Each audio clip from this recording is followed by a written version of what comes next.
and we have another set of solutions at the policy level. So, Joe, you're back on stage here, and I over. Yes, there we go. This is great. Thank you very much. So happy to be back.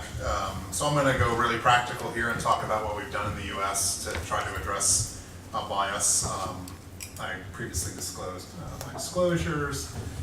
So we really are starting out at the real basic level, which is education, right? We are trying to educate the public and people living with obesity about bias, everything from traditional brochures and guides, and also some information for the media as well to help them better understand appropriate ways to represent people living with obesity.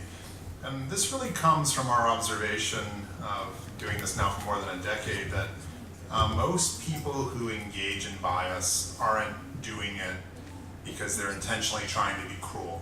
They're doing it because they don't understand, they lack the knowledge of what they're doing. It is unintentional, it's ignorance. And so we start from that place. We don't immediately jump to the assumption that someone is doing or engaging in these kind of activities out of a decision to be malicious or be cruel. And that's helped us in most cases. I would say if I had to estimate those numbers, it's 80% ignorance and 20% cruelty, depending on the situation. But most of the people that I've had to engage with or even call them out on their bias, by the time I'm done with the conversation, it is usually because of their ignorance, not because of cruelty. Though, if you've ever read the message boards after an article about obesity on the internet or something along those lines, I think you will find the people that we call trolls that engage in that kind of cruelty. We've also done a lot of work with education of healthcare providers, and we already heard about the influence that they have on people with obesity. And I wanted to point out this one project to you, and this is a competency project. So I already heard Mary mention competencies already in her presentation just a second ago. And in the US, we've actually developed a competency list for healthcare professionals. And so really what this is meant to be used for is to guide whatever the healthcare professional group is in actually developing their training and their certification. And I want to point out that there are only 10 competencies, but 2 of them are listed here are related to bias. And so I think that was pretty impressive to me to see the US healthcare community actually putting these in place. This was a great project moving forward. The references are there if you want to track it down and download it. The other thing we do, of course, is have to educate our policymakers. And what's not depicted on here is the primary way we do that is actually bring forward people who live with obesity and actually take them to state capitals or to the US Capitol in Washington, D.C. to actually meet legislators. Because when you humanize this condition and you actually show people these are real people we're talking about, not statistics, it makes a meaningful difference. But we've also done it in other ways, and in fact, just like the public, our policymakers respond to advertising campaigns, and so we've done a variety of them in the US, whether it's ads in airports, the major airports in DC. So how it works when you're an elected official in Washington, DC is that you fly in Tuesday morning and you usually fly out Thursday night. Our legislators only work Tuesday, Wednesday, Thursday, Monday, Friday, and the weekend they're supposed to be in the home district, so we try to hit them when they're in the airport. And then there are actually newspapers that are specifically for legislators, Roll Call, Politico, among others, and we run advertisements in those as well. And really the thought process here is, just like Aria talked to us about the complexity of obesity, is we actually try to convince our elected officials that obesity is complicated. And we do that because we recognize that you're actually less likely to engage in stigma if you understand obesity is complicated.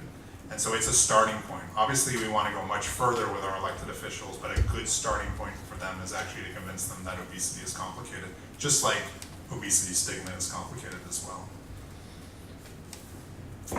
Now, I mentioned the media before, and I pick on them a lot, and I get to do that again on Thursday when we do a master class with members of the media here, but I will speak positively about them for a second, because we do see them as an ally at times, and these are some headlines that have been recent examples that have come forward.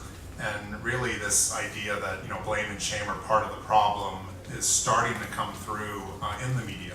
And so while we've often seen them as our enemy and the purveyors of stigma and bias, they have at times now moving forward and making a difference in our efforts moving forward. The other thing that we've actually done that we found really powerful is actually to give people a way to report bias. So we actually have a weight bias reporting tool on the Obesity Action Coalition's website, and it's pretty remarkable the kind of stories we receive from this. Now, we haven't published the data yet, though we will in the future, but I will tell you that 90% of the reports of bias that we receive are from people who talk about being stigmatized by a healthcare provider. So it shows us a target of where it is important that we do work moving forward.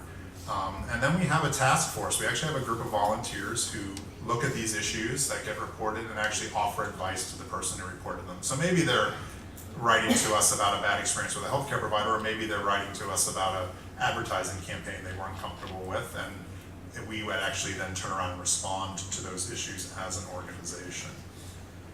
You know, one of the things that we emphasize the most is appropriate imagery. We've probably seen, actually we've seen a couple of these images in the slides here, but OAC, along with many others throughout the world, actually have produced appropriate image galleries. How we depict people with obesity, you know, the fact that almost always they're headless and they're always slovenly dressed and they're always eating poor quality foods, that has to change. And so we've actually created a data bank of photos for people to use. And we slowly are seeing adoption of these images. We see it much higher among our healthcare provider friends giving their presentations. Hopefully the media will buy into them soon as well, especially since they're free for them to use.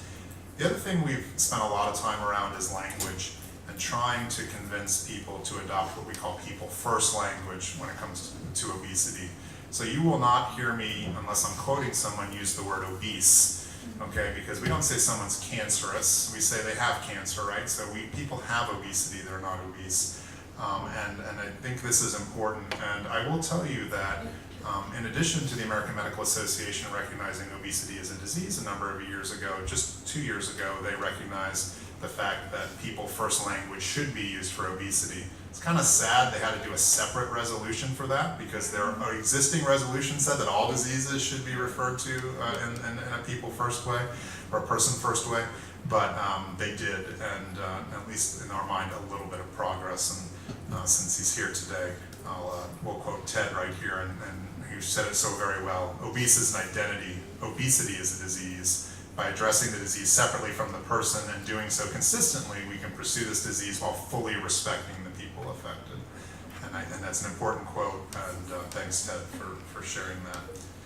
The other thing, of course, OAC is known for is our activism.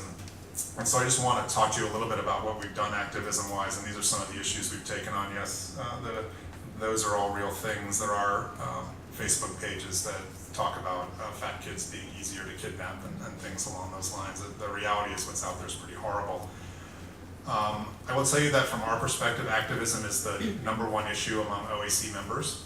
And we use all kinds of different ways to address this. You see them there. And our process almost always starts polite, okay? A nice letter saying, hey, you're doing this wrong. But we do get not so nice, if need be, moving forward.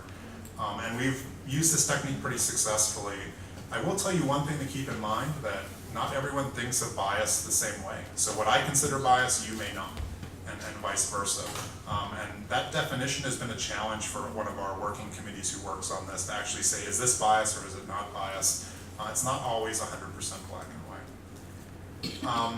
I will tell you that in the US, our healthcare providers have been a key champion in addressing bias. I already mentioned the AMA. However, we have to stay on top of them. So all of our health-related organizations in obesity say, we're going to use people-first language, and then I go to their meetings and maybe 20%. Look at their journals, maybe 30%. So it is a little bit of a learning process, but I will admit it took me 2 years to get that language out of my own vocabulary. Fat shaming discussions are definitely more mainstream, and those aren't always about obesity, and that difference is sometimes challenging. And then I think I need to acknowledge, in the US, we don't have a great relationship with our partners in the size acceptance movement. However, they've played a role in this space, and I think there's things to learn. So when I went to the MENA's meeting in Canada, we learned much more. And I will just say that we see bias improving. So this is the data that Ted showed you from around the world. This is the US specific data. We see a reduction in this blaming of obesity, and we see an increase, the red dotted lines, on the recognition of obesity as a disease. So we are making progress us through these efforts. Slow but steady.